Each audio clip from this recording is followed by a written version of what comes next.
Olá, boa noite.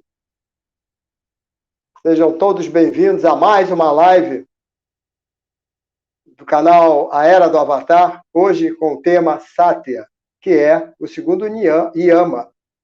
Nós estamos fazendo uma série intitulada Yamas e Niyamas, que uma vez por mês, na quarta terça-feira do mês, a gente aborda um Yama específico e depois vamos abordar os Niyamas específicos. Serão, ao todo, 10 meses de lives. Hoje, com o tema Satya. Nossos irmãos Palmeirim e Alexandre Campelo, os professores, já estão a postos. Eu vou, então, dar início à nossa live.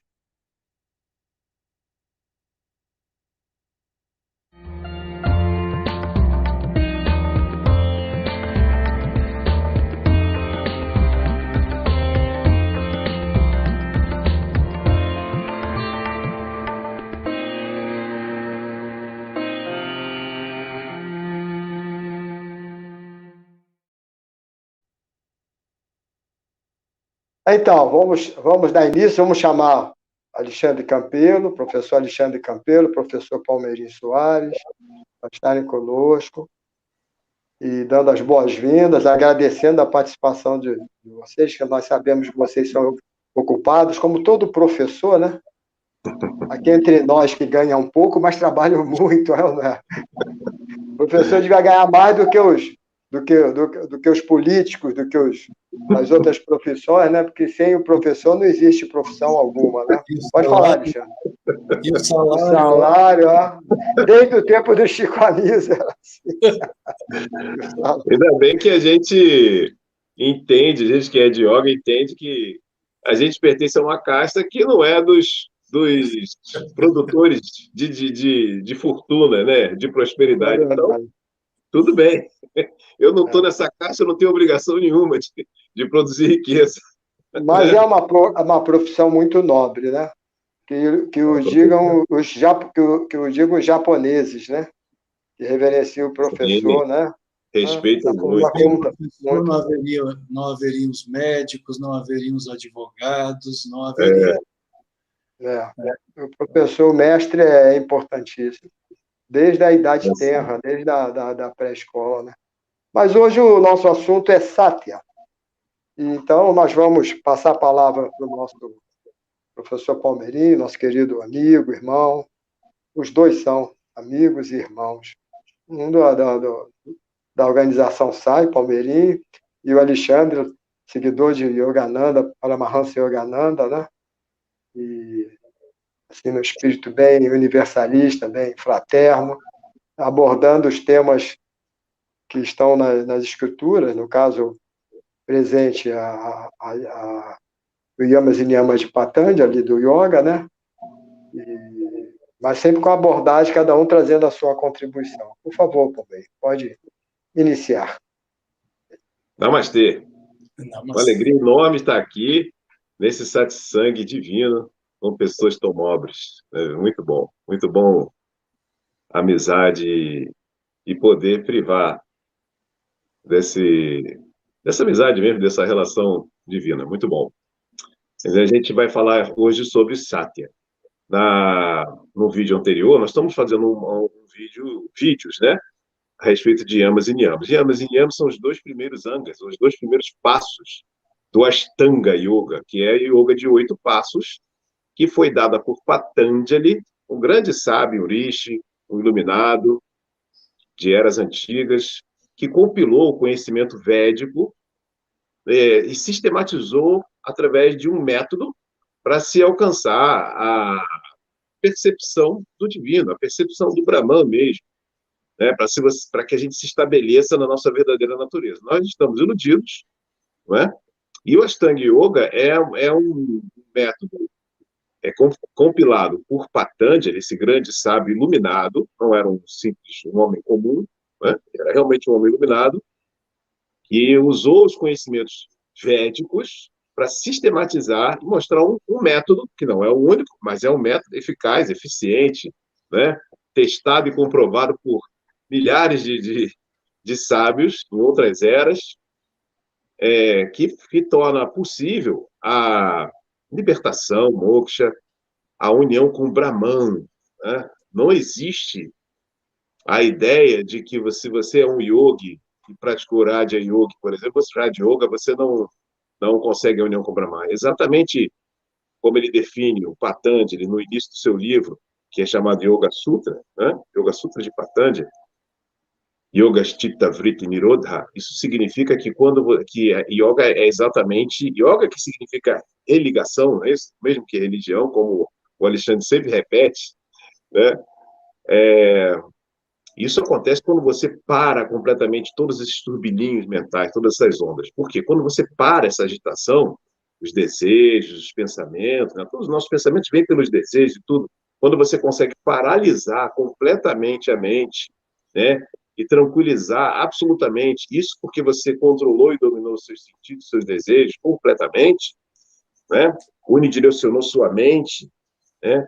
Desenvolveu pensamentos e uma vida divina, então você realmente consegue visualizar quem você realmente é. Como aquele lago, esse exemplo é muito comum, do lago que os nossos pensamentos são aquelas ondas no lago, você não consegue ver o que tem dentro do lago, o que o lago realmente é, com aquelas ondas. E quando para, você vê. Então a gente vê e se estabelece na nossa verdadeira natureza. A nossa verdadeira natureza é o Atma, é o Brahman, não existe diferença nenhuma.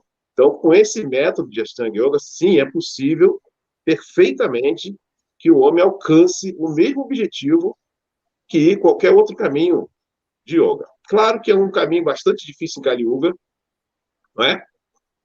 Prática de meditação por horas a fio e outras. Mas existe sempre meios de se adaptar e também há meios de se aproveitar muito. O que nós estamos fazendo aqui é aproveitar a parte essencial de todo tipo de yoga. Todas as yogas precisam desse primeiro passo, que são essas virtudes que a gente desenvolve, essas restrições, né, para restringir nosso ego, para purificar a mente, que são os yamas e niyamas, é o que a gente vai tratar. Não é possível que você trilhe um caminho verdadeiro, autêntico, de yoga para conseguir a realização sem que passe por isso. Você pode até chamar de outro nome, mas você vai ter que praticar a verdade, você vai ter que ser uma pessoa serena, mentalmente, principalmente mentalmente, senão você não consegue progresso nenhum, seja qual for o seu caminho que você tem escolhido de yoga. Não existe religação, não existe Chitta Vritti, não existe se você não começar com esses yamas e niyamas. Então, por conta disso, já que é tão importante, a gente está falando deles, né, que é um assunto profundo, a gente não consegue esgotar, né, mas a gente já falou da outra vez um pouco sobre a Ahimsa. A gente disse que a Ahimsa não é simplesmente você se abster de fazer ações, vamos dizer assim, violentas, né? Mas significa também você ter o sentimento, bhava, não é isso? E a atitude mental de amor. Você não fere nem física, nem mental, nem verbalmente, é tudo isso. Também não significa que você não vai ter uma ação que aparentemente é agressiva, não é? Só porque você acha que deve praticar rimsa. A omissão também pode ser uma espécie de violência. Tudo isso nós falamos, né? Quem não assistiu, assiste aí, o vídeo está muito bom. Aqui a gente faz uma parceria muito bacana, gostei muito de poder fazer essa parceria com o Alexandre Campelão. É uma honra, é um professor, um mestre de yoga muito competente, muito dedicado. Fico muito feliz de poder estar aqui com ele. Então, vou passar a palavra para ele começar a falar sobre esse assunto difícil. Vou deixar você começar, depois eu pego a rebarba aí. Mas a alegria é recíproca, tanto com você, Palmeirinho, quanto com o Betinho, que essa não é a primeira, na verdade, a nossa primeira live nem foi sobre a Rimsa, aqui com o Betinho foi, não é? Mas nós já vimos fazendo anteriormente, e é sempre uma alegria estar com vocês. Já falamos de Ahimsa num outro momento, né? Também, envolvendo a Ahimsa também, é verdade. Mas é como você falou, é um tema que não se esgota. E a veracidade, Satya, é Deus, né? Deus é Satya. Deus é a veracidade, é a verdade. E o que é contrário à verdade é a ilusão. Inclusive, Paramahansa Yogananda ele deixa isso muito claro sobre Maya, né? Maya, no sânscrito correto, Maya, Palmeirinho. Maya. Maya. Pois é, Maya é a ilusão. E Yogananda ele faz uma comparação com porque o trabalho de Yogananda, além de trazer a Kriya Yoga ao Ocidente, também foi promover o diálogo entre yoga e cristianismo. Então ele fez um trabalho gigantesco de comentário ao Novo Testamento. Eu estou ouvindo aqui um chiado, mas acho que não tem problema não. Não sei se é a minha voz ou não sei se você... Eu vou desligar o meu microfone para ver se melhora. Ah, tá. Talvez melhore.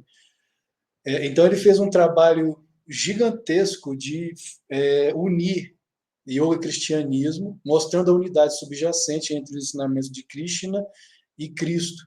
E ele dizia que o que nós chamamos de Maya, né, no yoga, os cristãos chamam de Satã. Jesus ele diz, vocês, em relação aos fariseus que sempre atacavam Jesus, ele diz, vocês são filhos do pai da mentira, é aquele que mente desde o início dos tempos, né? Satã é o pai da mentira, que é, Yogananda ele dizia, Satã, o que é Satã? É Maya personificado. Ele se personificou a Jesus como Satã, se personificou a Buda como Mara, né? Se personificou a Krishna como Kaliya, é a mentira, é a ilusão. Isso é o ensinamento que Yogananda nos traz nessa hermenêutica, nessa interpretação do Novo Testamento, né? Tanto do Novo quanto do Antigo Testamento, fazendo esse diálogo interreligioso com o hinduísmo, com o yoga. Então, Satya, a veracidade é Deus. O que está fora de Satya, fora de Deus, é Maya, é a ilusão. E, consequentemente, é a mentira. Porque a mentira é a ilusão. Se você está, inclusive, uma das coisas que nós falamos muito na primeira live sobre a Ahimsa, a questão do Dharma. Né? O Dharma é a lei, as virtudes morais e espirituais. Se você está na verdade, você está em Dharma. Se você está na mentira, a Satya, né? O contrário da verdade, o contrário de Satya, você está em quê? Em Adharma. Você é um fora da lei, e claro que existe a consequência do karma, a consequência kármica. Então começa por aí. E Yogananda, inclusive, ele faz uma comparação. A Adi Shankara ele compara o universo com um sonho, né? Ele diz que o universo é semelhante a um sonho cósmico de Deus. E Yogananda falava, é semelhante a um filme. Ele já veio numa época mais moderna, né?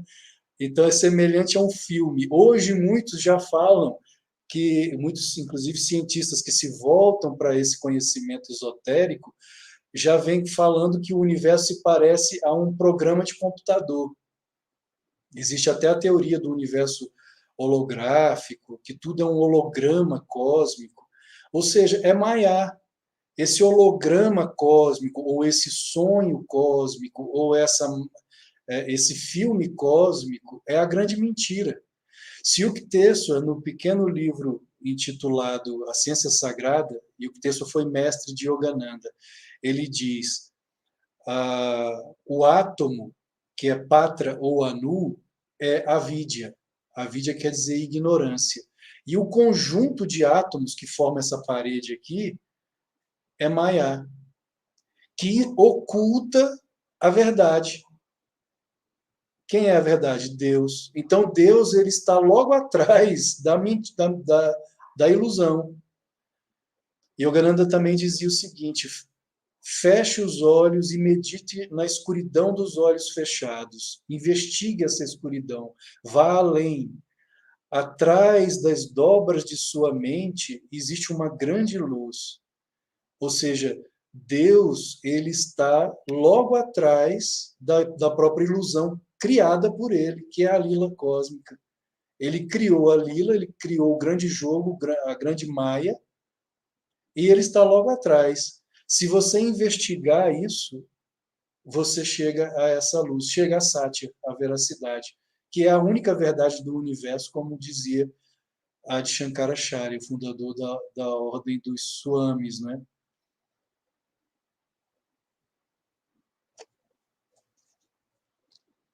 Se você quiser complementar, Palmeiras. Ah, sim, muito bom. Você está falando aí exatamente a Satya. Claro que Satya aí na instrução dada por Patanjali é uma instrução a respeito de praticar a verdade, né? Não mentir, vamos dizer assim, né? Alguns traduzem até como não mentir. É claro que ele quis dizer isso, mas tem um significado mais profundo, que foi exatamente o que você falou aí, que é a verdade absoluta, né? Que é o próprio Senhor. Viver existe uma relação, uma simbiose. Né? Quando você vive a verdade nas suas palavras, nos seus pensamentos, que é mais sutil, e também nas suas ações, não é? Essa é uma característica importante do ser humano quando ele está realmente levando uma vida humana e não uma vida demoníaca, vamos dizer assim, né? Então, ou uma vida divina, vamos dizer. Se você é um ser humano, você deveria levar uma vida divina. Né? Nós não somos simples animais. O animal, ele é regido por instinto, vamos dizer assim.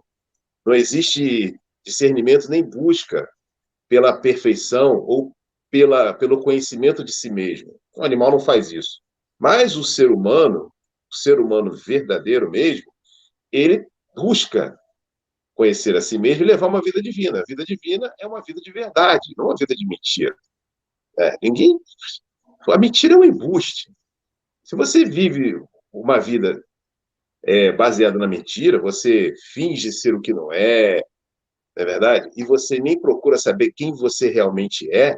Esse é um estilo de vida pior do que de animal, na verdade.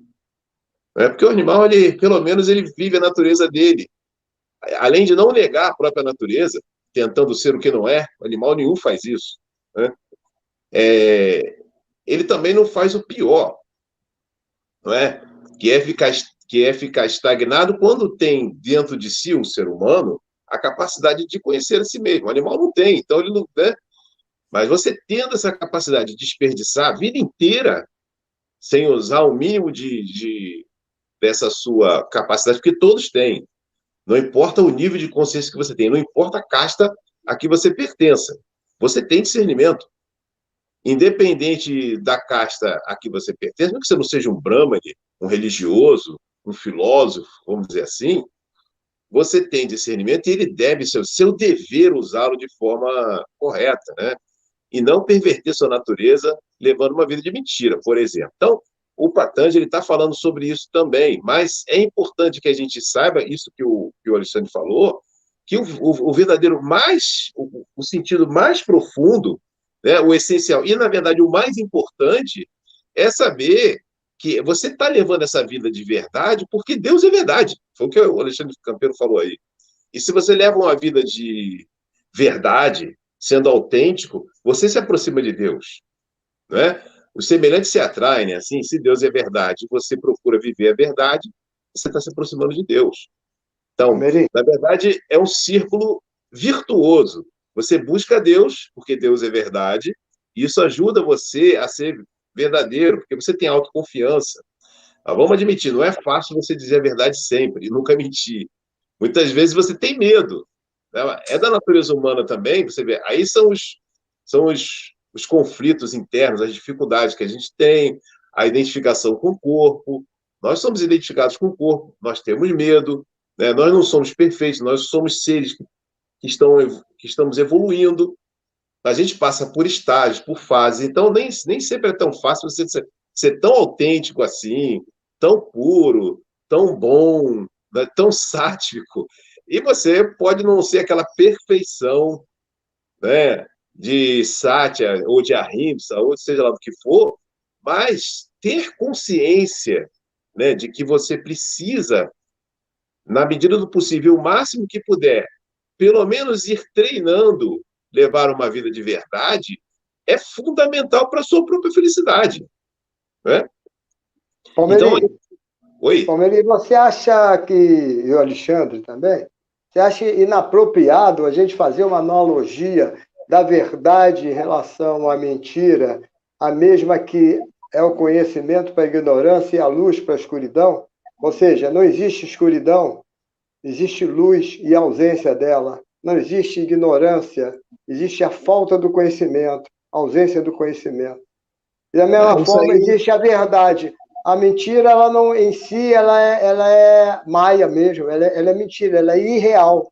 O que é real é a verdade. Isso do ponto de vista de discernimento, né, para se compreender. Sim, sim. Isso é uma coisa bem complicada, é interessante. Isso que você está falando, claro que a gente pode fazer essa comparação, sim, eu acredito, mas assim é complicado, porque você vê, nós vivemos num mundo de dualidade. Esse mundo que a gente vive, que é um mundo criado por Deus, de multiplicidade e de dualidades, né, foi criado assim porque é o desejo dele. É muito importante que a gente entenda que nós não temos que lutar contra a multiplicidade, contra a dualidade, contra o bem, contra o mal. Você não tem que lutar contra isso. Você não, por exemplo, assim, não devia existir nem o bem nem o mal, devia existir uma única coisa. Isso não é a vontade de Deus. Deus quer isso daí mesmo, que a gente está vendo. A nossa tarefa não é, por exemplo, juntar tudo.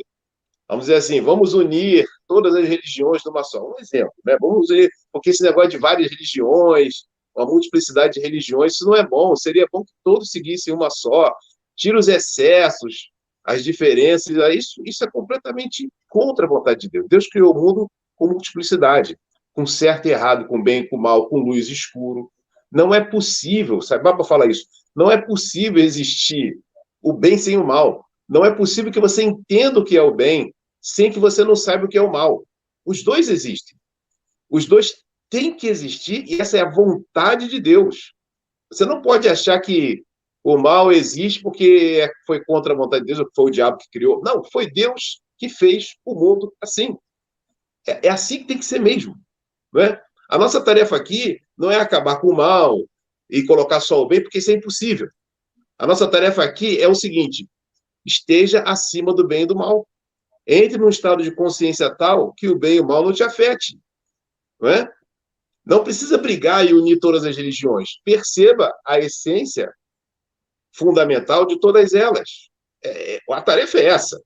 Né? Então, por exemplo, eu não posso dizer, eu não gosto de dizer que assim não existe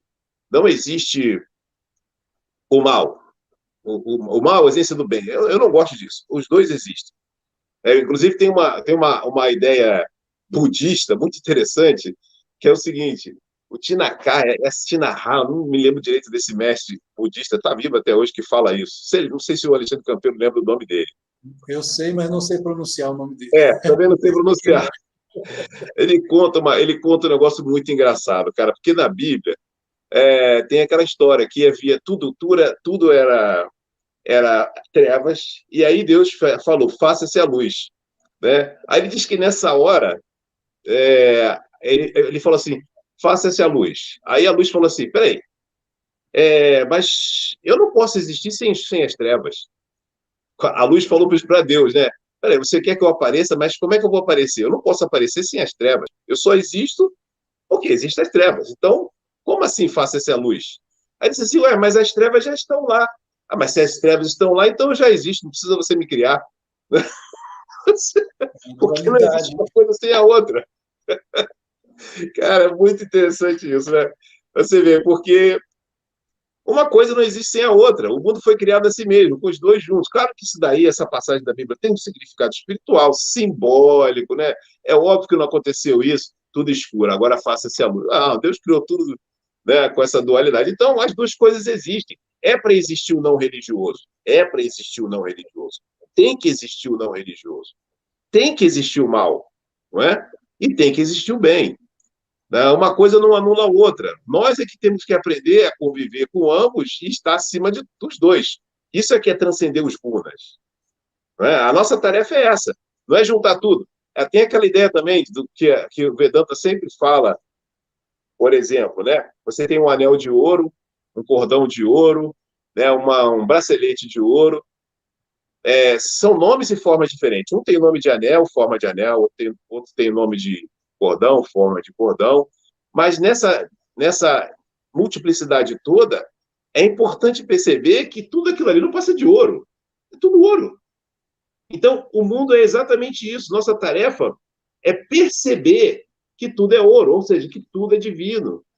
É perceber a unidade na diversidade e não querer fazer que tudo seja uma coisa só. Eu não tenho que juntar ouro, eu não tenho que pegar o anel, o cordão e o bracelete, juntar tudo, botar no fogo. Não, isso aqui é tudo ouro, vamos fazer uma coisa só. Para que ficar fazendo nome e forma diferente? Eu não quero multiplicidade. Não é isso. Deixe que a multiplicidade exista. Deixa que existam as várias religiões, deixa que exista o bem e o mal, mas aprenda a perceber o que é a essência por trás de tudo isso, né? E tendo essa consciência, a gente está aí. A nossa tarefa não é juntar nada, nem brigar, nem ficar preocupado com isso, mas perceber a unidade, né? Ô, Meri, antes de passar para o Alexandre, deixa eu dar um recado para o pessoal. Ficou sem som aí. Ué. Quem você está falando? Eu estou te ouvindo. Agora tá. Antes de passar para o Alexandre, deixa eu dar um recado. Dá um recado, depois passa para o Alexandre de novo. Porque nós estamos com 22 pessoas assistindo a live e nós só temos 13 likes. Engraçado. Nós só temos 13 likes. E é pouco, né? Podia todo mundo dar um like aí, que eu acho que está sendo bom. Eu não sei se é porque eu estou aqui, né, aparecendo, talvez o pessoal não está gostando muito da minha cara. Mas é isso. Eu queria pedir para as pessoas que, por acaso, não tenham se inscrito no nosso canal, que se inscreva. E que compartilhe com seus amigos. Vamos fazer esse canal crescer.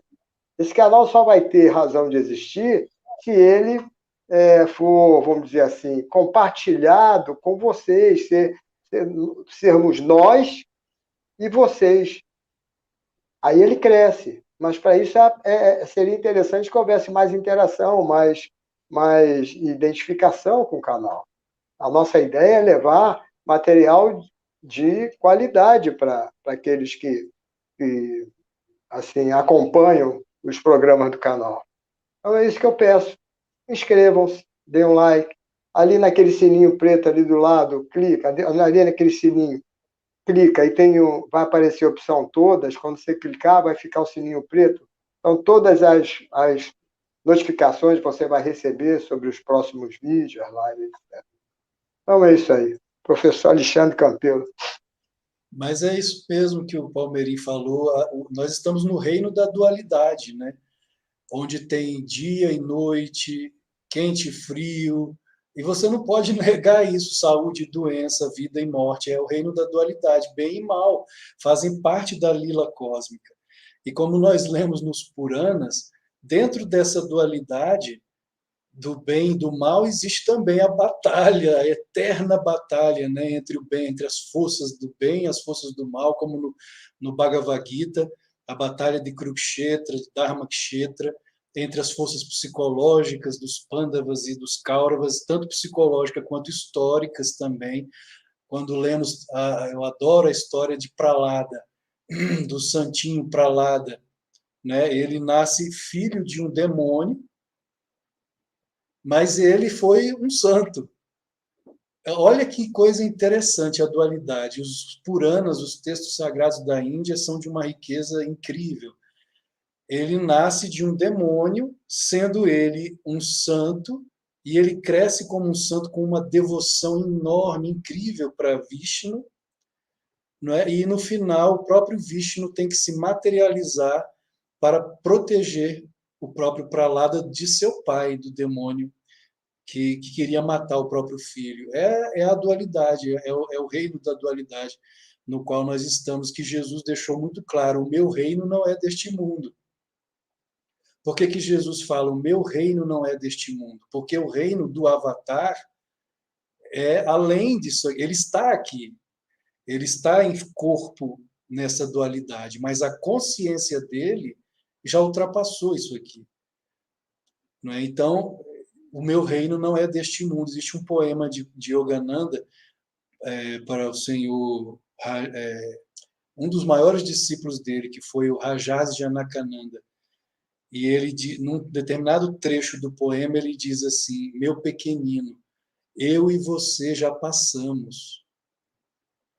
Eu acho isso muito profundo. Eu e você já passamos, ou seja, o corpo está aqui, o corpo do Alexandre, do Palmeirim, do Betinho estão aqui. Mas como Atma, nós não estamos aqui. É complexo isso. Mas o Atma, na verdade, nunca esteve aqui. O Atma não encarna, que é o eu real. É como dizem nos Upanishads, existe a árvore e dois pássaros. Né? Um pássaro está observando e se movimentando nesse mundo da dualidade. E o outro pássaro, que fica num galho acima da mesma árvore, que é o Atma, ele não age. Ele apenas observa. Ele está observando tudo que está acontecendo aqui, mas ele não faz parte dessa dualidade. É o que Jesus disse: o meu reino não é deste mundo.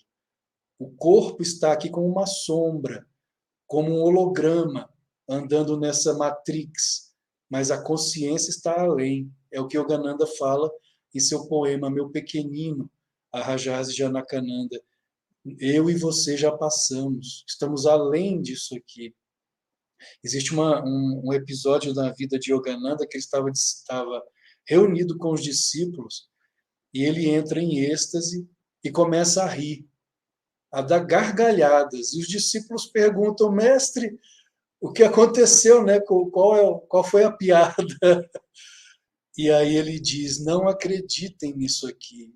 Isso aqui é a grande brincadeira da Mãe Divina. Ela está brincando com vocês. Não é real. Aí ele vai e entra em êxtase novamente e começa a chorar muito. Aí que os discípulos não entendem mais nada. Mestre, e agora? Qual o motivo do choro? E aí ele diz: do lado de cá parece real. Do lado de cá parece real. O sofrimento parece real. Se você quebra um braço, você tem um braço quebrado sonho.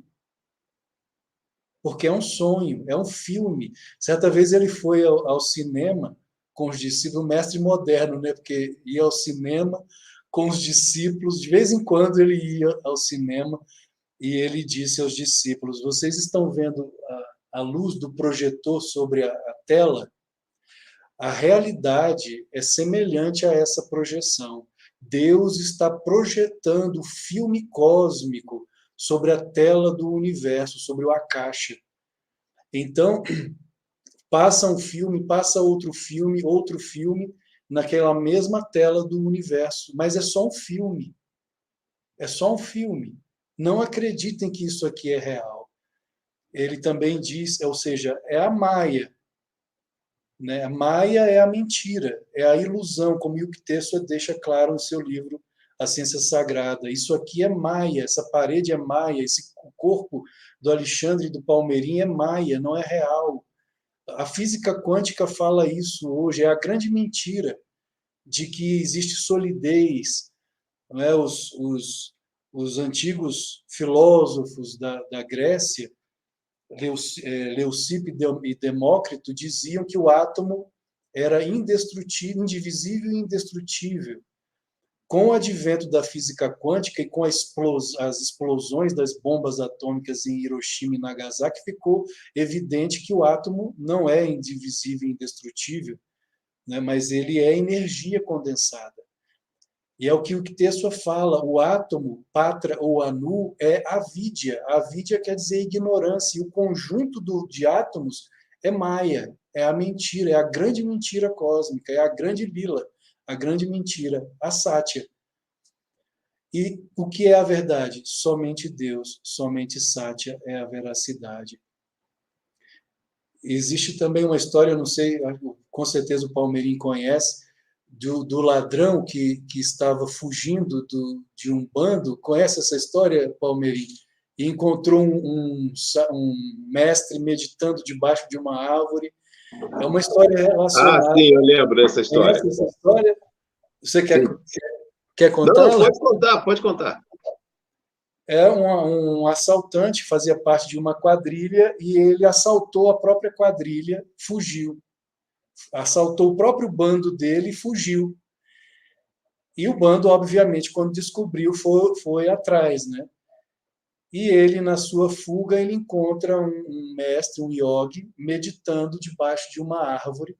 Ele chega para esse yogi e conta para ele que estava fugindo de um bando de assaltantes que se o pegassem, ele provavelmente seria morto. E pede aquele yogi que mostre a ele algum esconderijo. E o yogi ali debaixo da árvore, ele pensa rápido. Bom, apontou para o alto, né? E pediu para ele se esconder no alto da árvore. Aí ele foi se escondeu no alto. Quando o bando chegou, perguntou para o yogi se havia visto, fizeram a descrição do homem que eles estavam procurando, e ele pensou rápido: bom, eu nunca menti, eu nunca falei, nunca violei Satya em minha vida. Se eu mentir agora, eu vou estar violando Satya, vou estar violando a veracidade. Se eu falar a verdade, vão matar esse homem. E aí ele pesou na balança da consciência dele o que ele deveria fazer. Ele chegou à conclusão: como eu sou um yogi renunciante, e esse é um assaltante, esse homem que está aí no alto da árvore é um assaltante, eu sou superior a ele, ele pensou. Então eu não vou violar o meu voto de veracidade, eu vou entregá-lo. E apontou para o alto.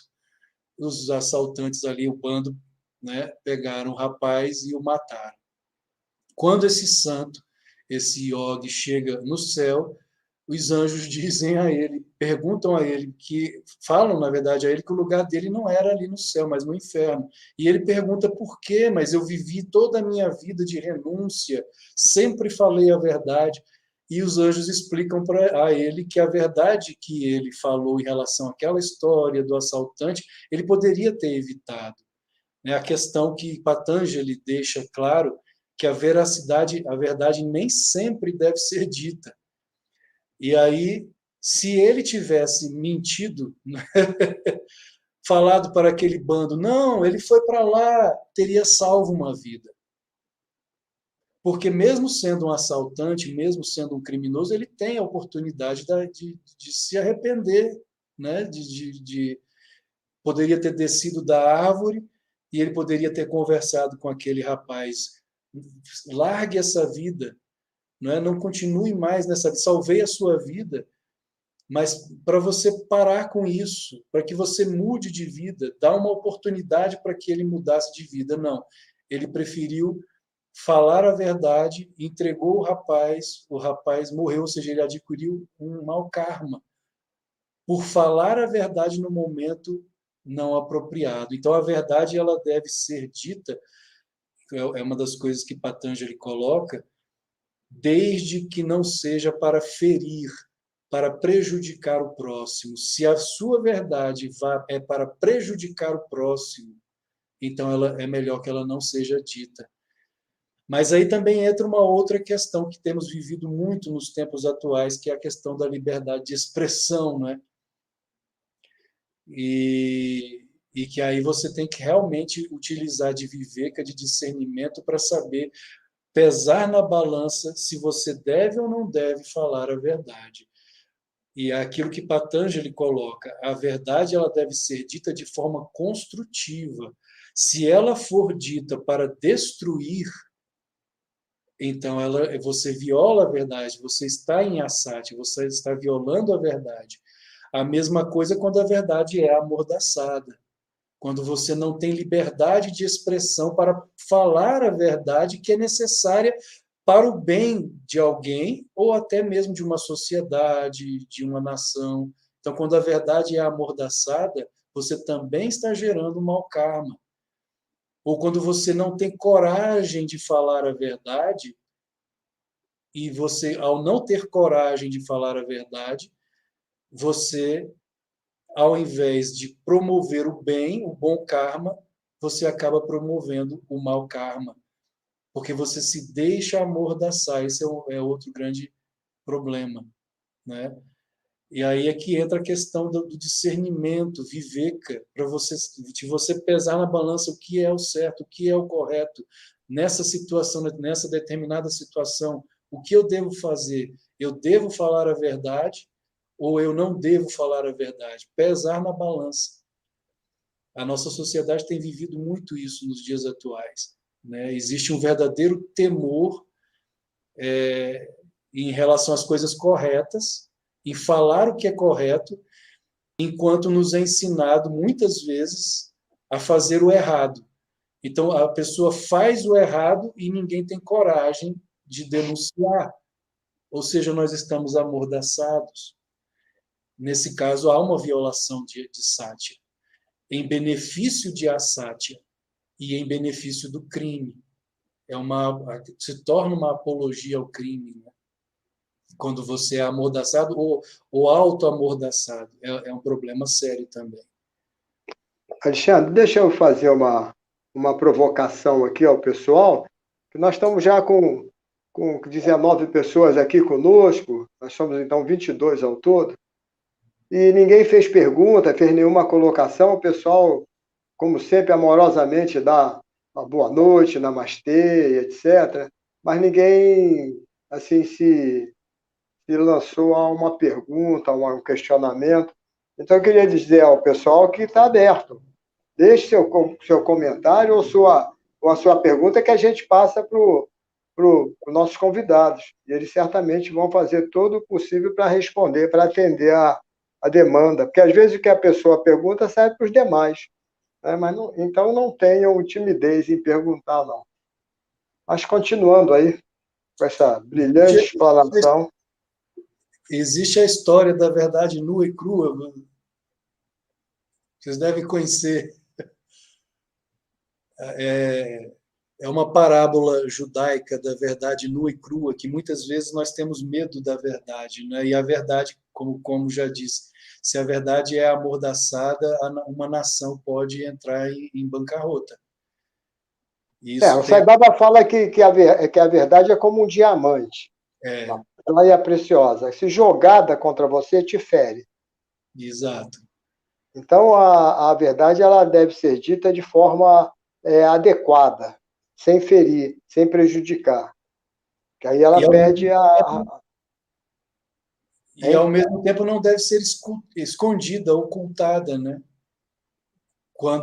Aí é que entra a questão do discernimento. Quando utilizar a verdade, quando não utilizar a verdade.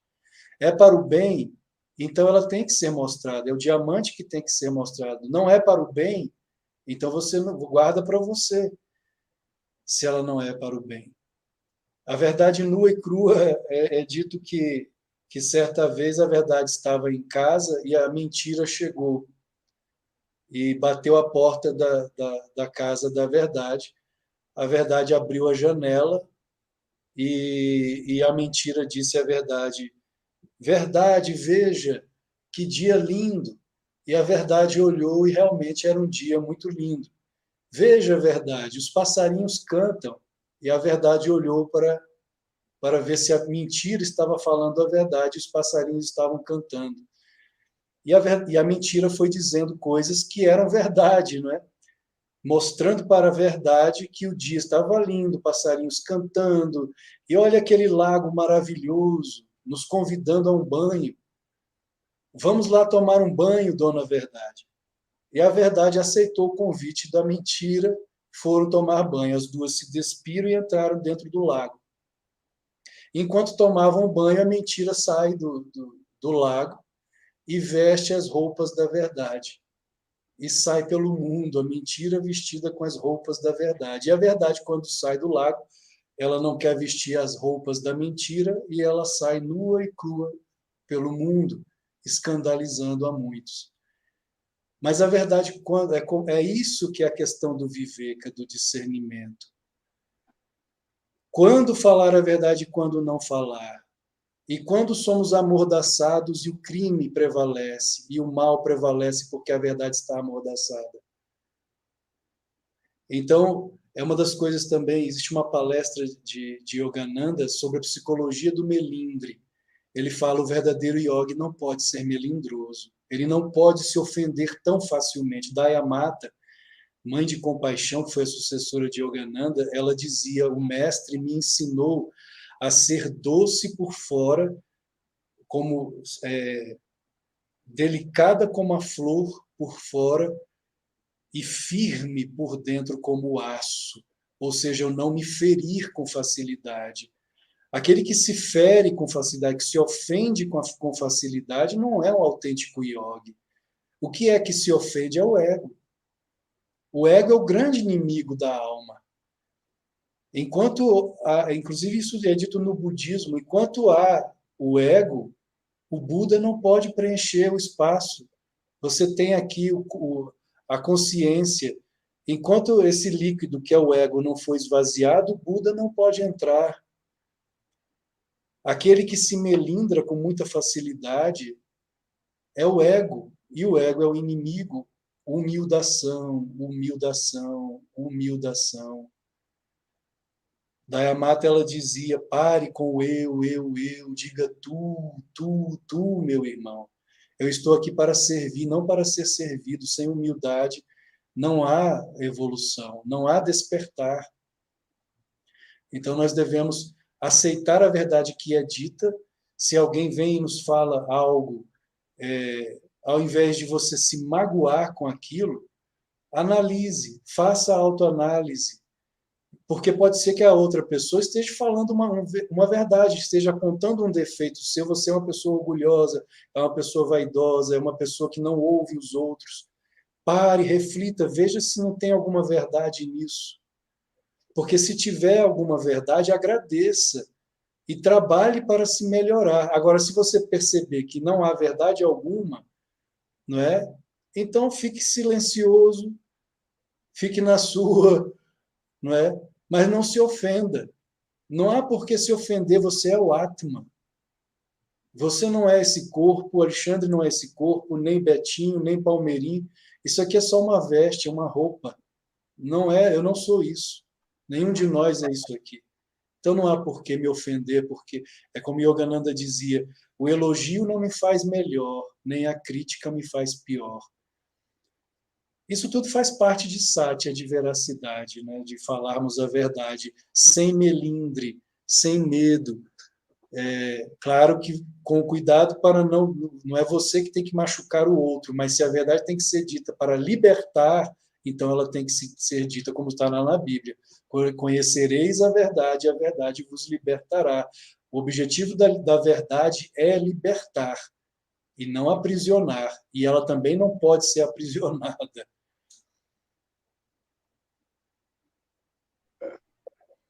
Não é uma situação muito fácil. Você, realmente, como você falou, discernimento é importante. Por quê? A gente precisa entender que praticar Satya, né, o voto da veracidade, é importante, né? Ao mesmo tempo, você tem que lembrar que a Ahimsa veio primeiro. Significa que, mesmo que você fale, né, na base de tudo está o amor, e a Ahimsa veio primeiro. Portanto, você tem que falar a verdade, mas não pode se esquecer de Ahimsa. Então, fale a verdade, mas procure falar de forma agradável, né? Esse é um segundo ponto, isso aí é uma arte, você tem que desenvolver isso, né? Há pessoas que têm muita dificuldade de não, vamos dizer assim, de não ferir quando fala. Às vezes a língua é muito afiada, vamos dizer assim, né? Então, isso é uma coisa que tem que ser trabalhada, porque é necessário que você aprenda a arte de não mentir e, ao mesmo tempo, falar a verdade sem que isso ofenda as pessoas. Aliás, o Shivananda, inclusive, diz que você deve conhecer, é importante que você faz parte da sua prática como um espiritualista, não é? Um praticante de Satya, conhecer bem a natureza da pessoa com a qual você fala. Se não conhece, então não fala. Conhecer bem a natureza da pessoa para falar de forma que não desagrade ela. Isso é uma arte, não é? E sempre é aquela coisa, o que conta é a intenção. Óbvio que você, às vezes, o que mais conta para Deus não é o ato em si, mas o que motiva você. Você pode estar falando a verdade com a maior doçura possível, mas com alguma intenção, né? algum motivo capcioso, vamos dizer assim, e não vai adiantar nada você falar essa verdade. Não adianta querer burlar, né? Não adianta querer burlar. O mais importante é o que se passa dentro da pessoa, né? O mais importante é que haja amor no coração. E às vezes ainda tem uma terceira situação, é que você às vezes precisa dizer uma verdade dura. Você precisa dizer uma verdade. Às vezes é seu dever, você pode ser um pai, né? Você pode ser um grande amigo. E você percebendo que se você não disser uma verdade que pode ferir um pouco, essa pessoa vai se prejudicar seriamente, você pode ter cometido o pecado da omissão. Então, saber essa arte de falar a verdade sem ferir, conhecer o outro para falar a verdade de forma que não fira tanto, né? De que ele perceba que você está falando com amor, e se você realmente estiver com amor, né? Com sentimento, com aquele bava, vamos dizer assim, de amor, de amizade, de preocupação verdadeira, a pessoa vai sentir isso normalmente. Não é? Claro que isso depende do outro também, né? Existe todo tipo de complexidade mental no mundo, mas tudo isso conta. E, no fundo, Deus vai ver sempre o que você... Quer dizer, a lei do karma, vamos dizer assim, né? Se quiser isolar Deus, bom, o karma vai considerar qual foi sua intenção, nunca o seu ato. Não é? Isso é o mais importante. Também você não pode ser um desleixado, que a minha intenção era boa. Não, você tem que ser uma pessoa sincera, né, no propósito de praticar a verdade. Tem que perceber que falar a verdade é importante, não é? Você tem, ao mesmo tempo, que perceber que você deve procurar conhecer o outro para não ferir ele quando fala. Ao mesmo tempo, você tem que ser capaz de falar a verdade e, às vezes, ser um pouco duro, mesmo que isso fira o outro. Os mestres fazem isso, né? Mas que o seu coração seja bondoso, seja amoroso. Tudo isso vai contar, né? Aquela história de que o que conta não é se você pegou um instrumento de corte e cortou a pessoa. Se você cortou para roubar, a sua intenção foi ruim. Mas se você cortou para tirar um tumor maligno, então a sua intenção foi boa. O corte não conta. Mas qual é o seu propósito naquilo que você faz, né? De qualquer forma, você tem que considerar tudo. Você tem que se preocupar, sim, com o outro. Você tem que se preocupar, sim, em não desagradar, em falar de forma doce. E você tem que saber também que, eventualmente, você pode falar porque é seu dever fazer isso. Você pode ser um pai, você pode ser um amigo, né? Não importa. Você pode ser um mestre, um professor, e às vezes falar de forma ríspida, mas com amor, isso que é o mais importante, né? É importante. Tem até uma história de um rei que queria saber qual seria o futuro dele. Então ele chamou um astrólogo, né? E o astrólogo olhou para a carta natal dele e disse assim: bom, olha, pelo que eu estou vendo aqui, o senhor todos os seus parentes vão morrer antes do senhor. Sua esposa, seus filhos, todo mundo vai morrer, você vai ficar vivo aí sozinho. Aí diz assim: prenda esse homem, ele não sabe analisar mapa astral nenhum. Não é? Aí eu quero que chame outro astrólogo, que fale a verdade, porque esse daí mentiu. Aí chamaram outro astrólogo, já saberam da história, viu o mapa dele, viu a mesma coisa que o outro. Né? Ambos os astrólogos eram bons astrólogos. Ele viu a mesma coisa e falou assim: nossa, mas o senhor é uma pessoa de muita sorte, o senhor tem uma saúde extraordinária. Ninguém no reino, nem na sua família, tem a saúde que o senhor tem. O senhor é um abençoado, recebeu essa bênção divina de ter uma longevidade, coisa que raras pessoas têm. O senhor poderá viver muito mais do que seus parentes e amigos, de tão abençoado que o senhor é. Ele falou: agora eu quero que ele seja meu ministro. Esse homem sabe o que fala. Os dois disseram a mesma coisa, cada um de uma maneira. Não é verdade? Então, é uma arte. É importante a gente saber lidar com essa arte. Agora, uma coisa importante também é a gente saber que a verdade, ela tem poder. Quer dizer, na verdade, um trunfo que você tem, que se você, claro que precisa de fé, né? E precisa também perder um pouco de medo. Você precisa ter fé em você mesmo, de que você será capaz de lidar com as consequências da verdade que você falou. Por exemplo, você pode perder o emprego porque diz a verdade. Um exemplo básico. Você pode perder o emprego porque diz a verdade. ou porque quer aderir à verdade, ou porque não quer aderir à mentira, por exemplo. E aí o seu patrão diz assim, ó, ou você faz isso, ou você mente, entendeu? Ou você coloca esse negócio aqui e diz que isso daí é um produto novo, mas ele é usado, então você vai perder o emprego. E aí? Se você é uma pessoa que quer ser honesta, né? Então você, não, eu não vou mentir, eu vou aderir à verdade, você vai perder o emprego. Então, é preciso que você tenha uma certa autoconfiança, e autoconfiança é uma qualidade divina, essencial para a vida espiritual, que você desenvolve levando vida espiritual, adorando a Deus e ganhando essa confiança em Deus, para que você tenha força de levar uma vida moral, né? Você precisa dessa força moral, e por isso você tem que se aproximar de Deus. Para você lidar com isso. Então, você precisa entender, nós precisamos entender, né? Que a verdade, ela tem poder. Você não vai você não vai ficar, vamos dizer assim, órfão de Deus porque você praticou a verdade. Isso não é verdade. Não é? Pode ser um teste, pode ser exatamente o teste pelo qual você precisa passar, né, para que Deus deixe você, para que você esteja preparado para uma vida divina. Não é? Então, ter essa autoconfiança e também que é uma fé em si mesmo, fé no Atman, não é fé no seu, eu sou o máximo, eu estou incrível. Não, é fé em que você é o Atman. É autoconfiança, esse auto aí é o Atman. Eu sei que eu sou o Atman. Eu sei que nada me atinge. Eu sei que mesmo se eu perder o emprego, nada vai me atingir, eu não sou esse corpo.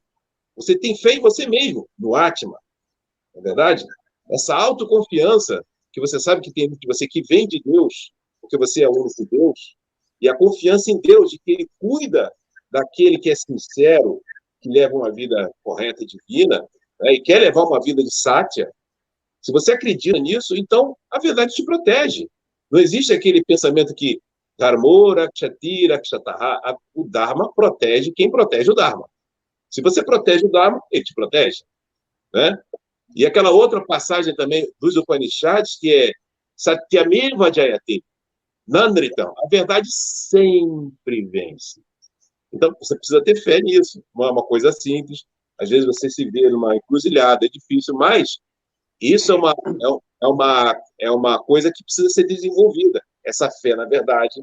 A fé de que a verdade pode realmente te salvar, te proteger. Fé em Deus, fé em você mesmo e ter coragem de fazer. Né? Isso aí também é um treinamento. A gente ir tentando, não é? Palmeirinho, Sai Baba fala, se você não consegue fazer o bem, pelo menos não faça o mal. Como um estágio, com vistas a fazer o bem.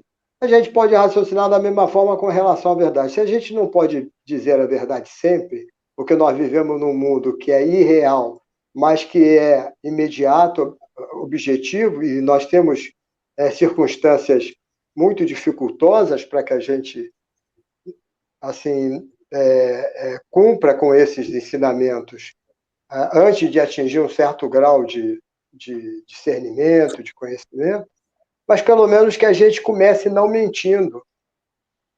São duas coisas diferentes. Você pode não mentir e ainda não dizer toda a verdade, porque você ainda tem fragilidades sociais e né? afetivas e tudo, então você não diz a verdade. Eu queria citar duas coisas interessantes. Aliás, existe uma cidade num país latino-americano, sul-americano, em que as pessoas só falam mentira. Sabia disso? Eu vi uma reportagem sobre isso, eu achei muito engraçado. Você vai perguntar e você já sabe que o sujeito vai dizer mentira para você. Eu não sei se é na Colômbia, na Bolívia. Mas eu soube que no Brasil também tem um negócio desse no lugar. O pessoal é meio gaiato. E pergunta, como é que eu vou para a prefeitura? Você pega vai para a direita aqui, vai para a esquerda, e é tudo mentira. Os caras gostam de fazer isso. Para você ver que o exercício da mentira ele é muito mais fácil e até muito utilizado hoje como uma virtude, de forma, assim, do ponto de vista mundano. Uma vez eu vi uma pessoa se ufanar de que tinha mentido e tinha enganado a outra. Caramba! Ela mentiu, enganou e ainda se considerou superior por ter feito isso. Agora, para você ver. Ela não pode falar a verdade. Ela primeiro tem que deixar de mentir, para depois poder falar a verdade. E não é automático. Não é automático. Isso, na verdade, é total falta de compaixão, né? De caruna, compaixão, porque se você mente é porque você não tem compaixão pelo outro. Não, e é desconhecer a importância da veracidade da verdade, né? É desconhecer, totalmente deixar de lado. Como se a verdade fosse algo desprezível. O que vale. Você sabe uma coisa bem simples? Não, rapidinho, uma coisa bem simples que Shivananda conta, só para ilustrar a capacidade da verdade, né? O poder da verdade. Bom, duas coisas. Primeiro que você, lá no Yoga Sutra, está dizendo que se você disser a verdade realmente, fizer o voto de verdade durante longos anos, você desenvolve um poder chamado Vaksiddhi, que tudo que você diz acontece. Isso. Porque você só diz a verdade. Se você disser alguma coisa, não pode ser mentira. A verdade já sai natural. Vai chover hoje. Agora vai chover. Porque eu acho que, na verdade, você está em comunhão com Deus. E aí você não consegue falar mais do que não seja verdade. Se você disse vai chover, é porque ia chover mesmo. E o que você fala acontece, ou o que você fala só pode ser verdade. Isso é uma coisa. Quer dizer, existe um poder que vem pela prática da verdade. Né? Só que a gente tem que pagar o preço, né? Nem sempre a gente quer pagar o preço. Geralmente a gente quer tomar um remedinho, em vez de fazer a prática de respiração, ao invés de mudar a alimentação, a gente toma um remédio que é mais prático. Então, a gente nem sempre quer pagar o preço. É verdade. Agora, né? Então, agora o que acontece? Uma outra coisa interessante, o Shivananda conta a história verídica de um advogado lá na Índia que fez o voto de dizer sempre a verdade, na profissão dele, em tudo. Então, toda vez que ele... Você vê, é meio difícil, né? Porque aqui, nas próprias universidades, dizem, não, o importante é você proteger o seu cliente. Não importa se você vai contar uma mentira ou não, é uma filosofia, né? Enfim, mas ele era religioso, ele acreditava na verdade, no poder da verdade, disse só por falar a verdade. E acabou. E o que aconteceu é que ele ficou tão famoso, mas tão famoso, porque ele já dizia logo para a pessoa, olha só, eu não minto. Vai querer ficar comigo ou não? Ele não estava nem aí, eu confio em Deus, confio em mim, eu não vou mentir. Eu vou fazer tudo que a lei permite que eu faça, mas sem uma única mentira. Então, se você matou, eu vou dizer que você matou. Se você roubou, eu vou dizer que você roubou. E vou usar a lei para que amenize, enfim. Ele ficou tão famoso que quando ele chegava lá no fórum, seja lá o que fosse, falei assim, pronto. O que ele falar é verdade. Então, ele passou uma época que ele sempre ganhava, porque todo mundo sabia que tudo que ele dizia era verdade. Então, ele passou a ganhar. Então, o Shivananda fala ganhar todas as causas, né? Porque ele só aceitava a verdade, já tinha ficado famoso por isso. Gandhi fazia isso. O Gandhi Também, dizia o que ele ia fazer aos ingleses. Ele, na prisão, dizia, vou fazer isso assim, vão lá, vou... Aí ele tinha segurança, ele tinha respaldo. Vou botar uma pergunta aqui de uma pessoa que fez. Nós já estamos com 1 hora de live. O que dizer de pessoas que divulgam mentiras sem consciência do que estão fazendo? Verita sai. O sol. Eu não sei. Verita sai. Sei lá, se a pessoa não tem consciência, ela fala mentira, mas não sabe que está falando mentira. Não sei se é isso que a pergunta... Sem a consciência, né? Ela não tem o discernimento para saber que aquilo ali não é verdadeiro, né? Ela acredita naquilo, vamos dizer assim, né? As pessoas estão sujeitas a engano, né? Isso faz parte da natureza humana.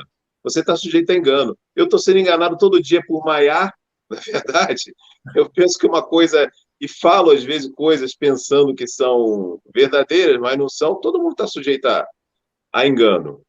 O que eu acho que a gente precisa fazer, todas as pessoas, é buscar sempre a verdade e levar uma vida de verdade. Procure falar a verdade, faça esse esforço, esse voto, na medida do possível. Olha só, Sai Baba diz que um sannyasi, um cara que renunciou a tudo, renunciou ao nome dele, raspou a cabeça, renunciou à imagem dele, tudo. Essa pessoa não pode mentir, nem diante de risco de vida. Claro que ele não deve mentir, né? Ele deve mentir para proteger uma pessoa. Sim. Há escrituras que dizem que quando você mente para proteger uma vida, por exemplo, você falou a verdade, você não mentiu. Está escrito lá, entendeu? Aquilo que o Alexandre estava falando aí, né? Tem uma outra história do sábio que mentiu mesmo. Disse assim, para onde foi o bandido que eu vou matar ele? Foi para lá, mas tinha vindo para cá. Ele mentiu, e era um sábio. Né? E isso está numa escritura, se eu não me engano, no Ramayana, para ilustrar que isso é verdade, mesmo que pareça mentira. No fundo, tudo isso aqui é mentira mesmo. Não é verdade? Isso tudo é um teatro. O cara foi para lá, mas não foi. De acordo com a física quântica, você não foi para lugar nenhum, você está em todos os lugares ao mesmo tempo. Não é? Então, quer dizer, é tudo relativo. É, você fala uma coisa pensando, ao meu ponto de vista, é o seguinte: esse sujeito aqui ele é onipresente, então ele está ali. Um exemplo, né, que eu estou dizendo. Então, seu ponto de vista é outro. Então, mas, claro que isso é um jogo de palavras, mas, enfim, você tem que saber todos esses detalhes, mas Sababa diz que se você é, por exemplo, um chefe de família, eventualmente você terá que mentir, não para o seu próprio benefício, jamais, para enganar uma pessoa e ser beneficiada disso, não com esse motivo, mas por outro motivo qualquer. Para que ofender? Para que falar uma coisa que vai causar um problema tão grande, vai causar uma confusão desnecessária, se isso não vai mudar nada? Então, minta. Ele fala isso, que um chefe de família, eventualmente, pode cometer esse tipo de mentira, eventualmente. Né? Não é para o sujeito virar um doente que fica falando mentira, né? Não é isso. Mas... Para defender a família, né? Sim, ele pode fazer isso. Ó. A esposa pergunta, estou bonita? Lembra, você está linda, meu amor, mesmo que ela seja feia. Você vai dizer que está feia? O professor Hermógenes dava esse exemplo, né? A mulher está com aquela roupa assim que você, meu Deus, você não vai fazer cara feia, você vai fazer cara bonita e vai dizer, você está linda, meu amor. E pronto, e ficou tudo bem. Né? Você não vai, a lei do karma não vai, porque a sua intenção é boa e você não está fazendo nada para se beneficiar daquela mentira em detrimento de um mal para outra pessoa. É isso. E depois essa mentira se torna verdade na medida que cada um tem um ponto de vista, um gosto. Sim. Sim. Tem que ser sábio diante dos desafios. Fala, Alexandre. Pese bem na balança antes o que você vai dizer para a esposa, porque vai que ela descobre que você estava mentindo. A minha acabou de falar aqui que não acredita mais em mim.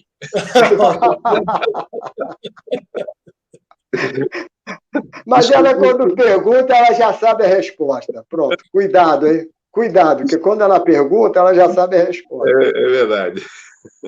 Olha só, gente, nós estamos já com 1h07. Eu queria lembrar vocês, eu botei aqui na legenda, que na próxima terça-feira, às 21 horas, nós vamos ter a presença do Marcos Erize, que convidou o Írito para participar das lives dele, e ele vai tratar sobre o autoconhecimento. O autoconhecimento elimina o sofrimento. E nessa primeira live dessa série, ele vai abordar o seguinte tema: o que significa o autoconhecimento? Vai ser uma live legal, profunda. Eu convido a todos a participar. Bem, eu quero abrir o espaço agora para vocês fazerem uma complementação do que já disseram. Esse assunto é um assunto muito complexo.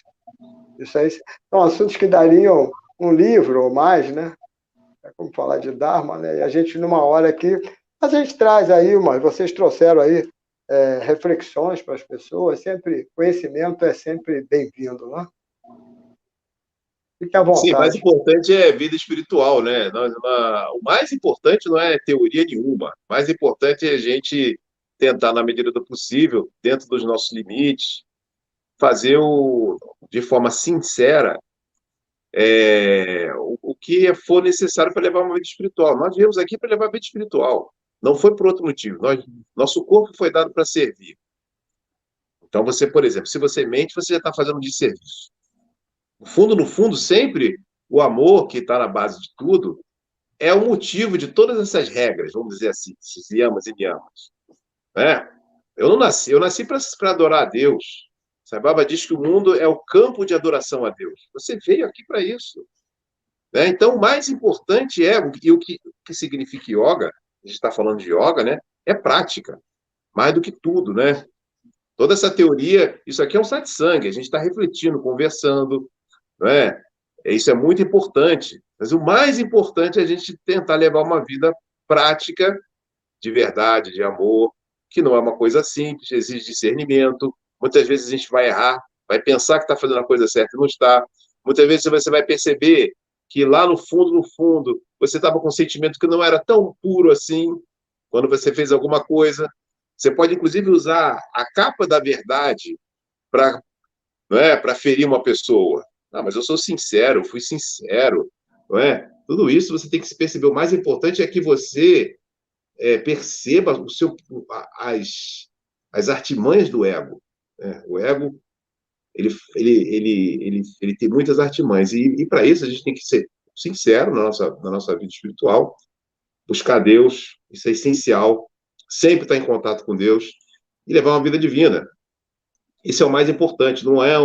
O caminho não é fácil, não é? Mas a gente às vezes complica muito. Às vezes é mais fácil você dizer uma verdade que você mentir. Você fala uma mentira, você tem que ficar emendando o tempo todo, contando uma mentira em cima da outra, para justificar aquela mentira que você contou. Repara se isso não acontece às vezes. É muito mais simples você falar a verdade. Não é? E às vezes o medo que a gente tem não é um medo, é um medo que você mesmo criou com sua mente. Ai, meu Deus, o que vai acontecer? Então, a gente precisa perder esse tipo de medo, confiar mais na verdade, não é? E dizer, as pessoas acabam se acostumando com você, se acostumam com o seu jeito, já sabe que você é daquele jeito mesmo. Não é? O relacionamento bom, amoroso, ele não depende tanto dessas coisas, de você ser um pouco diferente. Eu sou completamente diferente dos meus colegas, eu não como carne, entendeu? Eu não fico paquerando mulher na rua, junto com coisas que meus colegas fazem o tempo todo, e assim mesmo eles me adoram. Quer dizer, o relacionamento, apesar de você ser diferente, isso não impede que você seja uma pessoa que tenha bom relacionamento divino, ainda espiritual. Então, a gente tem que levar tudo isso em consideração, né? Então, é essa aí a minha mensagem aí. Não esqueçam que na próxima vez que estaremos juntos aqui, nesse satsang maravilhoso aqui, nós três, a gente vai falar sobre asteia, né? Que é geralmente traduzido como não roubar. Vamos falar o que é isso realmente, né? Namastê. É isso. Você está sem som, Betinho. Eu tirei porque estava vendo aqui um som aqui que podia interferir. Vocês tratando, eu quero registrar que vocês estão tratando de um tema muito complexo, né? Não é fácil a aplicação dos yamas e niyamas. Não é como você abordar outros temas mais leves. Então, há de se ter compreensão com relação a isso. É um desafio você falar sobre isso. Virão outros temas, né, dos yamas e niyamas ainda mais complexos. E vocês são corajosos para enfrentar esse... Né? Você podia falar de asanas, de meditação, coisa e tal. Estão falando coisa pesada. Mas, Alexandre, por favor. Patanjali ele afirma que a veracidade ela deve ser de pensamento, né, palavras e atos, ou seja, você tem que incorporar a verdade. E como o Palmeirinho deixou claro, desde que não fira aos outros. Mas aí que entra também o outro ponto que foi falado. A verdade também não pode ser amordaçada, né? Nem ferir aos outros e também não amordaçar a verdade. E aquela outra questão do melindre, de nós não sermos melindrados, porque o yogi tem que desenvolver titiksha, que é o ânimo inalterável. Se você é realmente um yogi, um praticante do yoga, então se ofender com o quê? Para quê? Desenvolva a chamada resistência mental ao calor, ao frio, né? À doença e à morte.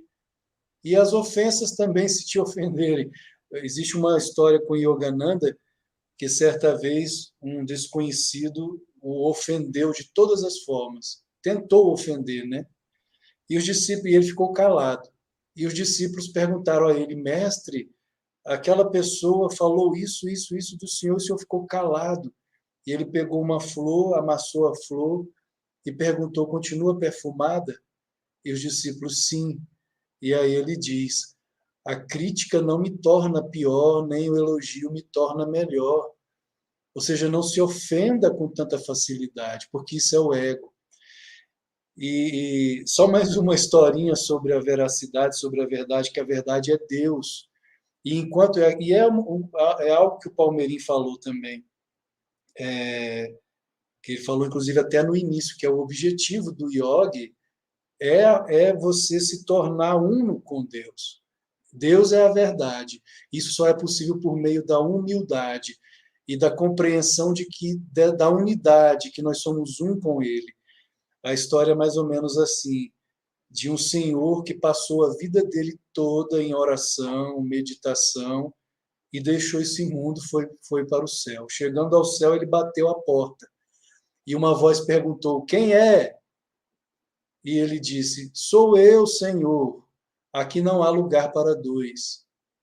E ele voltou para a terra. Começou tudo de novo. Uma vida de austeridade, meditação, oração. Quando chegou à idade avançada, deixou o corpo, subiu novamente para o céu, bateu a porta do céu. Quem é? Sou eu, Senhor.